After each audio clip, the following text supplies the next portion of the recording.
All right, let's talk about Mr. Pandaria, shall we? Okay, let's get to the basics here, Mr. Pandaria. You got your pandas, you got your new class, you got the monk. Do we like the monk? I don't know. I talked to Mike B from Gamebreaker TV, and he told me that the monks might be a little OP, and I brought to his attention the barrel roll. Now, with the barrel roll, it uses about like 50 of your chi, or kai, whatever, the chi energy. You have 50, 100 in total. You could do 2 barrel rolls. Now, the barrel rolls are almost like heroic leaps, kind of like mini heroic leaps. 2 barrel rolls equal a heroic leap. So, I don't know. I think monks are going to be able to basically evade pretty easily in arenas. I can just imagine like a, anytime a pillar humping map, it would be like barrel, barrel, pillar hump, heal, heal, heal, heal, heal. And it's pretty wicked. I think pandas are going to be something new, I'm kind of liking the whole new like Asian influence that they have for WoW, I kind of, it's so different. Like they're just hitting a totally different culture now. What are they doing with the pandas? Like, is Blizzard just bringing in a whole new storyline? All of a sudden, these pandas have been hidden by the sundering. The mist has just covered them. Now, Mr. Pandaria, the clouds are gone. Poof! The clouds are no more. And here we see pandas. And I'm talking like a Spanish person. Like I'm going to talk to pandas. I really can't do like a good Asian person. We panda, we here now. And it's like, oh boy. It's racism. Oh my god, lynch Towelliee, lynch. And, I'm gonna like it, I think. I think the whole Brewmaster tanking, spec for the monk is very interesting. It seems like Blizzard is just giving us another Agi tank. That's what it is, right? Monks wear leather. Brewmaster monk. Bear tank number 2 is now a panda. Panda Brewmaster monk tank. I'm going to do it. After I level Towelliee to 90, the first thing I'm going to do after, I'm settled in and I'm raiding is I'm just going to level a Pandarian monk with a Brewmaster spec all the way up to 90. Hopefully I can maybe find someone to like recruit a friend with, because I really want to level, I don't know. I think if they would let you level from 1 to 90 only in Pandaria as a panda, that'd be pretty cool. I always thought that, leveling from 1 to 10 and then choosing Horde or Alliance, that's also another thing Mr. Pandaria is allowing, they're allowing you to choose, whether you want to go Horde or Alliance at level 10. So it's the first neutral kind of faction class, in World of Warcraft, or race, sorry, in World of Warcraft, where they could just basically choose to go their own path. Now, are they going to look different? I don't know. I played Mr. Pandaria at BlizzCon 2011, and it played pretty well. I don't like the fact that there is no auto attack. It's kind of weird, because it's kind of like you're sitting. Sorry, little technical difficulties. So I was saying, you're sitting there, there was no auto attack, and you're just kind of like smashing your button like, oh my god, my next ability, let's go! Come on! And nothing's happening, because usually you're a warrior, or I'm a paladin, or I'm a death knight. Usually your auto swing is going off in between abilities. So they're just going to have to probably close the gaps with a lot of the abilities that pandas can do. And you know what? I didn't really like the whole...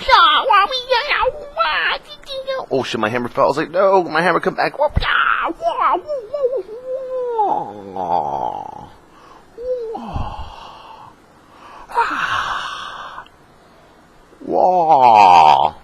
Miyagi would say. And the whole sound is kind of cool at first, because you're like, oh shit! It's like fucking Bruce Lee, man! Yo! Boom, boom, boom, boom! And you're like, fuck, that sounds annoying. I had to like hit the control sound thing on the shit. So I had to take off my headphones while I was playing so I don't hear it at BlizzCon. But I don't know. So far, I think it's okay. They're bringing they have about 3 raids, a bunch of dungeons they're bringing in. Now, apart from the expansion, yeah, that's all nice and dandy. We got pandas, females, males. There's a new class monk. They have all these racials, whatever. I really don't care about that stuff. Now let's talk about the pet battle system. Now, I made a post today on MMO Champions, getting flamed pretty good, because I was talking about how the pet battle system is trying to hit like a kind of lower age demographic of gamer, kind of like the kids who play Pokemon. And I mean, come on, let's be real. The pet battle system is fucking Pokemon. It's fucking Pokemon. We all know it. When the guy up there was doing his speech for the pet battle system, I was there with a bunch of people in the crowd singing, I wanna be the very best. And he was fucking smirking. He couldn't keep a straight face as he was presenting the pet battle system. People were fucking laughing at him. And you know what? I'm probably gonna play it. Because Chuck is going to own shit. That's right, Chuck. Chuck is going to own this motherfucker. And I don't mind it. You know what? I embrace the pet battle system. Bring it on. Bring on the little 10-year-old, 7-year-old kids. I want to be cursing those little fuckers out when we're goddamn battling each other. I'll be like, what you got, kid? What you got? I'm 7. Fuck you. I'm going to kill you, bitch. And he's going to be like, oh my God. And then he's going to kill me with his fucking, like, you know, fucking cockroach pet or something. All I know is Chuck is going to own shit. I can't wait for it. And then the next biggest announcement that I heard from BlizzCon was the challenges system. Now, the challenges system brings this whole new element to you know, EPing and bragging rights. Basically, you're going to put yourself in a dungeon. I'm going to be in a dungeon as a tank. And they're going to give me a challenge, like, complete this dungeon in this amount of time. Complete this dungeon with only your eye level lowered down to like 290 or something, you know? And I'm that kind of guy. Back in Burning Crusade and Wrath, I used to always compete with other paladins for like, oh, who can finish Utgard Keep and Pinnacle the fastest? Who can finish, you know, this many dungeons in 60 minutes? I love that shit. I plan to be at the top of the leaderboards on Storm Rage for the challenges. And if anyone wants to come over and hang out with me and challenge me and just see how we do, if anyone wants to do a whole little competition with Towelliee, bring it all in, baby. Let's do it. Let's do it. Let's do it up. I got the hammer. Let's rock, motherfuckers. Whoa. Oh, I hit myself. This hammer's fucking dangerous, man. And so the challenges are another a great aspect that I can't wait to see. You get like gold, silver, bronze medals as you go through the challenges. I plan on just getting straight up gold and being at the top of the leaderboards. That's just me, though. We'll see how it happens, though. I can't wait to do the challenges. That's gonna probably be what's taking up most of my extra time. So we got that there. We got the pet system, which is pretty cool. It's turn-based combat, by the way, which is, like I said, almost like Pokemon. No, it is Pokemon. The challenges, Mr. Pandaria. I don't know. I feel like with the Mr. Pandaria, there's just some sort of like story gap that we're not going to see yet. I'm anxious to see who the enemies are, you know, in Mr. Pandaria, who the last bosses are. They're going to introduce like some new crazy monsters we've never heard of before. You know, I'm anxious to see a lot of the World PvP, Blizzard's yelling up and down how the Horde and the Alliance are, like, you know, at each other's neck right now. I can't wait to see the new Tobrad, or whatever it may be. So now the talent system. The talent system. Let's take a look at the talent system a little bit more, shall we? Alright, so here we have the talent system. This looks very different, obviously, folks. We're all kind of used to going something along the lines of, let's see, where is the tools? I can't even find out where it is, database, news, tools, I don't know. We're used to the normal talent calculator, right? This is what our normal talent calculator looked like. Oh, you pick protection, then you have all these talents. Oh my god, there's so many talents, what do I do? Now, Blizzard is introducing a new Mr. Pandaria talent calculator. Now, what they want to do is they want to get rid of all the garbage talents that we don't use. For instance, you know, maybe I'm never in my life going to use, I don't know, Reckoning anymore because I don't believe that threat is an issue. I'm never going to use, you know, Judgment from 10-yard range, blah, blah, blah, blah. So now, this is the new talent system. It's a row of 3 talents. Every 15 levels, you're going to be able to choose 1 talent. Now, do I like this? I don't know. Does it give us freedom? Yes. Does it give us choice? Yes. Is there still going to be cookie cutter style, whatchamacallit, cookie cutter style specs, you know, for rating? Yes. But now you're going to see a whole slew of possibilities. Now you're going to see like specs for 1v1s, 2v2s, 3v3s, different battlegrounds. You should be able to change your spec on the fly. You shouldn't have to have a dual, triple, quadruple spec. Just change whatever you want at any time, according to what Ghostcrawler said.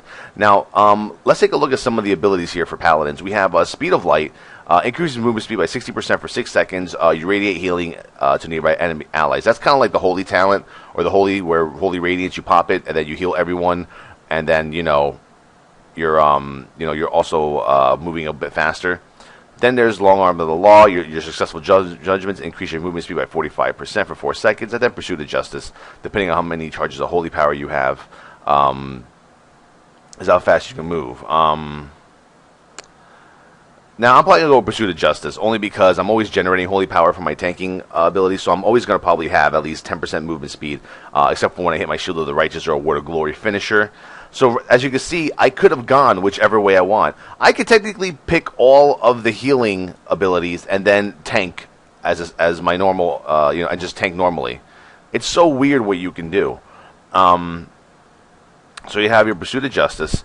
You have Fist of Justice, which is a 6-second stun, Repentance, which is still Repentance, and Seal of Justice. I'm going to choose Fist of Justice because a 6-second stun could be used for trash, raids, whatever it may be. Now we have Blessed Life, which you have a 100% chance to gain a charge of holy power whenever you take direct damage or stun. It's more like a PvP ability. Sacred Shield, same thing. When you're below 30% health, you gain a Sacred Shield effect. You get an Absorb for about 18,000 damage, and you get 20% more healing. Now, you could choose this, or you could choose Ardent Defender, which is a tanky cooldown. As usual, 3-minute cooldown. Sacred Shield activates when you're below 30% HP. Now, depending what other cooldowns we have, like if I already have like Divine Protection, Guardian of the Ancient Kings, or whatever other tank cooldowns, I might go with Sacred Shield, because getting 20% more healing for 15 seconds might be more beneficial than just 20% damage reduction and a cheat death. Who knows? So I can go either way, but I'm going to go Cookie Cutter. I'm going to go Ardent Defender. Now, Holy Shield was changed here. This might be worded wrong. It says, shields a friendly target, absorbing 1,507 damage per charge of holy power for 10 seconds. It's instant cast, so, I mean, this kind of feels like I can just generate my holy power over and over and over again, and then when I get 3 holy power, I just, like, hit Holy Shield, and then hit Holy Shield. I can just keep an absorb shield up. Now, how's that going to affect my threat? I don't know. Blizzard really doesn't give a shit about threat anymore, so that's where we're going in that avenue. Eternal Glory, your Word of Glory and Light of Dawn have a 30% chance not to consume holy power. I don't like anything that's a proc chance, I'm sorry. Selfless Healer, your successful judgments reduces the mana cost of your next flash of light by 50% and improves its effectiveness by 50% when used on to heal others. Holy Shield. Clemency, this is new. When activated, immediately finishes the cooldown, of your Hand of Freedom, Protection, Hand of Sacrifice. Not really for me. Acts of Sacrifice, I could cleanse myself, actually. This is pretty good.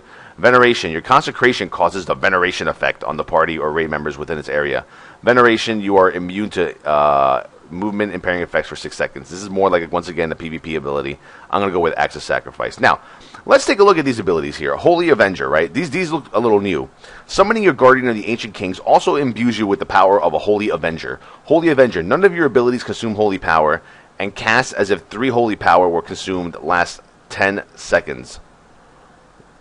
So with this, I can basically, this is like a threat talent for tanks. I could basically just smash Shield of the Righteous, Shield of the Righteous, Shield of the Righteous for about 6 times, I think I could do it, right? Shield of the Righteous, 1.5, 1.5. About 6 times in 10 seconds, I could probably smash Shield of the Righteous and gain an insane amount of threat. In PvP, I have no idea how this is going to work. I might be able just to blow up a fucking healer depending on my stats. We'll see. Now, Sanctified Wrath, you gain more frequent access to one of your abilities during Avenging Wrath. So for protection, it says that my judgment has no cooldown. Now, if this were 4.3, the 2-piece tier 13 would be fucking OP. I don't know what the tier gear is going to be like in tier 14 for Mr. Pandaria. So we'll see what happens. But for now, I'm going to pick Holy Avenger because it's more like a threat ability. Divine Purpose abilities that cost holy power have a 50% chance to cause a Divine Purpose effect. Your next holy power ability will consume no holy power, and to cast as if 3 holy power were consumed. This kind of is like the first one, right? Yeah. Abilities that cost holy power. Okay, so that means I would have to use Word of Glory and Shield of the Righteous to activate Divine Purpose. So that's another proc base. So right here, this is basically what my tanking spec would look like, cookie cutter, I would imagine. I'm going to take a link for this. I'm going to put this link in the description for you guys to read. But there's so many other crazy things. Like if you look at Warrior, right?